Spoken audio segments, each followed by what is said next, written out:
Hi, Sonny. One of the very few left from the Champions League finals squad. How determined are you to captain Tottenham to a European trophy?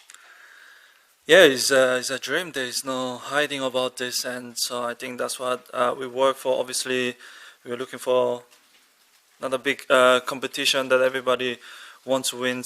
Yeah, it's gonna be tough competition, a lot of games and a lot of traveling, so which makes it even harder. So we just gotta be ready and take it serious, the competition, because it's a massive competition. I know you mentioned it in the fans forum, but you talk about it being a competition. It's expanded even more in terms of games. It's a lot of travelling for all of you. You yourself, South Korea and back. Do you worry about not being looked after? And do you think we're in danger of maybe losing the quality in our matches? Yeah, I think a lot of players came out and say the right things, and I think it was very important to someone actually come up to and say the right things. You know, sometimes you players are the main guys to have to say something. You know, and yeah, it's definitely a lot of games. And as a football fan or as a who loves football, you want to see quality of the game, not many games as possible, and you don't want to see people or players are struggling with the injuries, and which is nobody wants to see it. And yeah, I think it's definitely a lot of games, a lot of traveling, which is we have to look after ourselves, and which is sometimes it's also very hard, and sometimes you're mentally, physically you're not ready, not ready, and then you're going into the pitch. Obviously, then the risk of injury and is massive. So yeah, we are not robots. So I think we just definitely have to looking after that, and yeah, reduce the game definitely, and we can play better. Quality of game is definitely. I think this is should be the aim. If you play too many games, or you're saying you play too many games, first of all, last year Spurs only played 40 games because they were knocked out early in the League Cup and the FA Cup.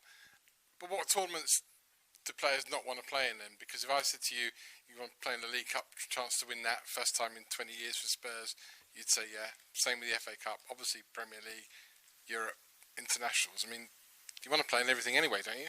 Yeah, but don't get me wrong. We love playing football. That's clear, because that's why we work to be here. But do you know how much we're traveling and how much we're playing games? That's not only just about the games. You know, that preparing, the mentally, physically. I think it's a lot of work, and I think the program was adding even more games. And for example, like City games, they play on Sunday and Tuesday. This was not even flexible, so you could move probably for the guys play Wednesday instead of Tuesday, you know. So but it's not fixable, so we are not flexible. I think this is we are talking about, you know, and there's no more that everybody get injury and high risk of the injury. I think it's not fair, I would say. And also I think Rodri would say the right things. We play maybe 50-60 games and not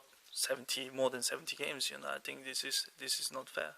So if there are more games, and this is a personal question, I'll tell you that it's a personal question. If there are too many games and there are only going to be more added, would you be in favour of going on strike because that's the only way players putting their view forward? No, I mean, you wanna go to the final and play a lot of games. That's different scenario. But what I want to say is that platform, for example, we are talking about the Champions League. We changed the platform to play even more games, and I think this is not right to looking after the players. You know, just that's what we are talking about, and what we can do is to be players. It's not the players. Not the players. Players just when the fixtures comes, the player has to play. Players have to be on the pitch, and I mean, there's a lot of going on, you know, and I mean. UEFA, FA, and also international football, FIFAs, and everybody has to taking about this really seriously. And I think it's not just not random, just like only few players came out. Yeah, it's way too many games. What we want to see, as I said before, I think what we want to see is the quality of the game.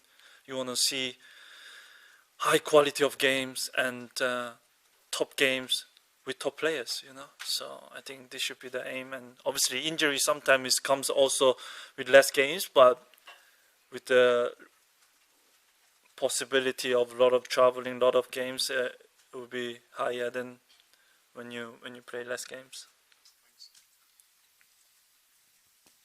Hi, Sonny.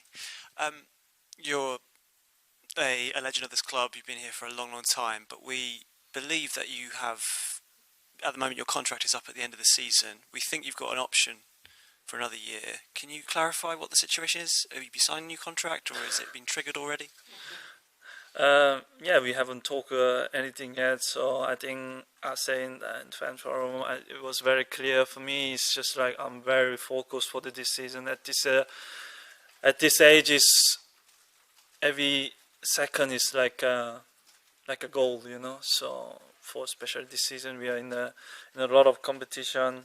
Feels like I'm taking even more care about this, and just I say, I think I'm just fully focused on this situation, and this year just want to win something that everybody in this club and these players and all around that deserves, and that's what I'm working for. And in the end future, you never know what's gonna happen, but yeah, I will make sure that I give everything for this club, because it's been almost 10 years that I give everything. So yeah, we'll see what happens. So I still have a contract with the club, which is mainly very important thing, and then just wanna give everything what I have until my contract.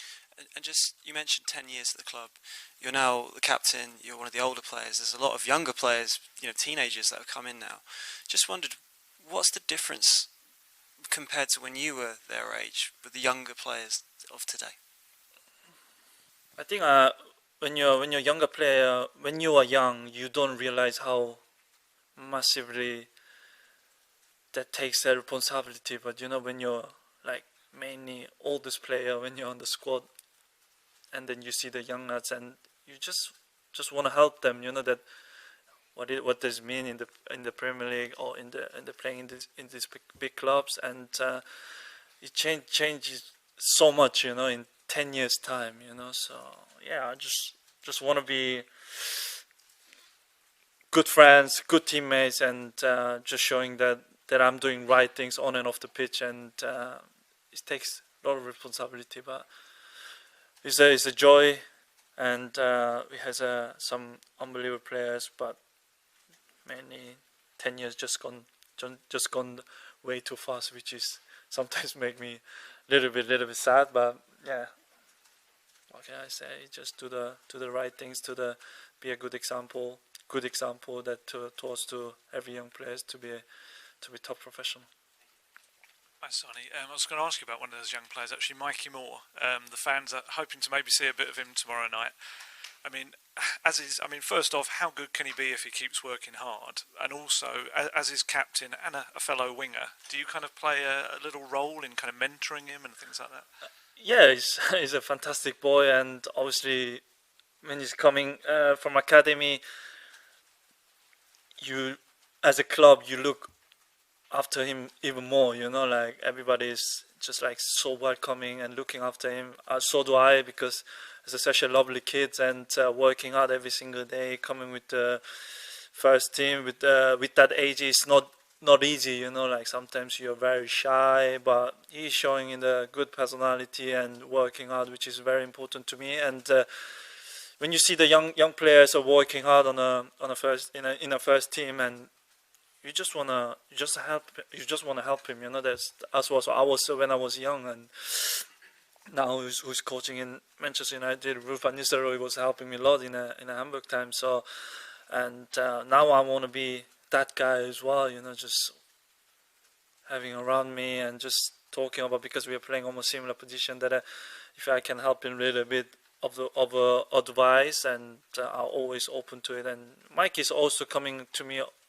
most of the times and asking questions, which is very fun and joy to talk to him. And yeah, he's a fantastic boy, and I'm definitely sure that he can be a fantastic player. There's no doubt, because he has such an amazing quality. But as we always say, that's young players. Let's don't get him too much pressure on his shoulder. Just let's enjoy that how he develop improvement every single day, every single season. And as a fan, as a supporters, we should just enjoy watching him, and he'll be, I think, one of the top player. When I spoke to Deki Kulusevski a couple of months back, he said he's had to really adapt his game as a winger. Obviously, he's now playing more in the midfield, but as a winger, he had to adapt to play the Ange Postecoglou system. Have you found that? Because it's a very kind of high and wide winger he likes, but obviously you, like Deki, like to cut inside as much as you can as well. No, I think it's all about the manager system, and then you just also have to adapt, which is very, very important. But it doesn't mean that I have to stay all the time in the wide area. That some last game I was cutting inside, make these inside runs, and when Dom comes in a deep position, when he tracks the centre backs out of the position, then I'll make these space runs. And I think it's all about depending on the situation. But Deki is the kind of guy that who wants to be in the more middle, that he can handle with the ball really well with the back of the opponent. And I think that's his game, and he's joy now. He's at the moment he's having a great season. That everybody not talking about that is that Deki's work rate is unbelievable. That he's everywhere on the pitch, you know. So, but I think people never seen that, you know. But Deki works really hard. That I think so hard that when I see all the datas, and sometimes I get shocked, you know. So it feels like he never stops running. So I think players are all appreciate about what he does, and with the ball, with the quality what he has, there is no doubt that every position he can do. And I think as a manager, I think he can put him anywhere that he's do the right thing for what he asked for. So yeah, there is no doubt what he does, and he's doing amazing at the moment. We'll just have one question from Jay and then one from Thank you. Tom. Hi, Son. Just wanted to ask you about your relationship with Rodrigo Bentancur after what happened in the summer, and just for your reaction on now that he's been charged by the FA, if that's okay. Yeah, to be fair, there's at the moment from FA the process. That's why I can't say much about it. But I love Rodrigo a bit. I love him. I love him. We had a lot of good memories. We started play together when he joined, and you know, he knew he apologized straight afterwards. You know, when we had a holiday, I was at home, and I didn't even realize that was what's going on, and he just sent me a long text that you could feel that it was coming from his heart, you know. And afterwards, then when he came back to the training ground for the preseason, and he just like felt really sorry, and he almost like cried when he said apologize in a public, also personal as well. So but he felt like he was feel really sorry. We all human makes a mistake, which is we learn from it. But I love Rodrigo a bit, and I love him, and he know he made a mistake, but I have no problem at all. So which is we move on as a teammate, as a friend, and as a brother. We move on as together, and yeah, I hope just have to wait what I face as a process. But I can't say much. That what I can say, one thing is that I love Rodrigo. So there's nothing more to say. Thank you very much. Well done. Thank you.